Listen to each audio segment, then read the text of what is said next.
It's time to introduce the deadliest weapon for scoring cutbacks and exploiting quick breaks, the low-driven cross. This technique is fast, flat, and almost impossible for the defenders to deal with, leading to easy tap-ins and huge goal-scoring opportunities. We are going to break down the logic, the inputs, and the best scenarios, and how to use this cross to dominate FC 26. Just a short reminder, this is the 6th day of our advanced calendar, and now you have the chance to get 1 hour coaching session with me for free, where I will analyze your gameplay and create a training program for you. As always, there will be a code somewhere in this video. Find it and redeem it in the link in the description below. Be quick about it because there's only one. So let's talk about why this method works perfectly. Traditional high crosses are the goalkeeper's friend. Easy to track, easy to punch, or easy to catch. The low-driven cross stays on the ground, making it a save that requires a dive, not a catch. A high cross takes several times to travel, giving the defenders time to position themselves. The low-driven cross reduces this travel time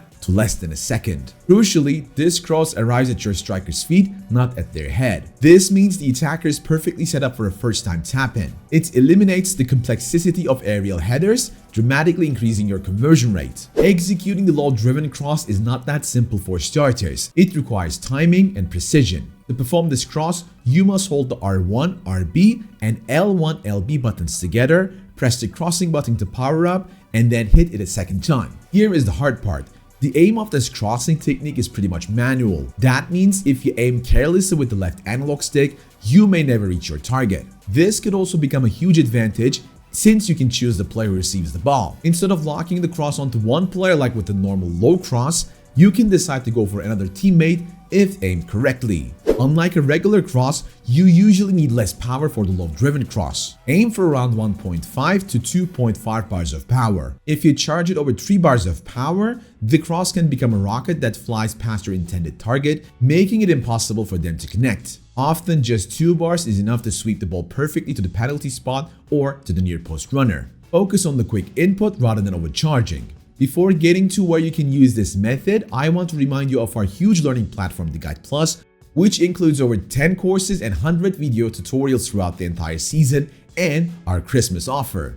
If you get the season pass now, that unlocks every single content that we make. You not only get a personal discount, but you will be also able to give the season pass to a fellow FC player at a reduced price as an early Christmas present. If you're interested, check the links in the description. So, where do I use the low-driven crosses? There will be 2 optimal options. The first one is when you get past the last defender and head towards the goal line. As you approach the byline, look for a teammate who is making a run to the penalty spot or to the edge of the 6-yard box. Hit the low-driven cross input quickly. The ball should zip across the ground, setting up a first-time shot that gives the defenders and the goalkeeper 0 chance to recover. The other option is when you unexpectedly cut back while the defender is already covering the line you want to explore. Turning towards the back like this opens up another angle towards the receiver, and executing the low-driven cross will easily get the ball to them. It will be pretty hard to go for a first-time shot, but controlling the ball safely can create an absolute goal-scoring chance. Here is the final example.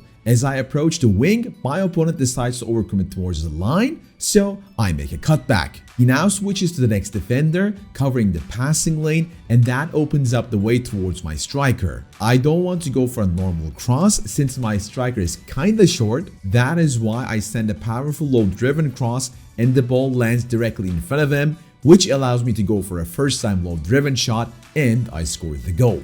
If you want to learn another key mechanic, which is about defending in FC 26, click the video that appears on your screen right now. Hope you guys enjoyed this video. Until next time, take care and peace.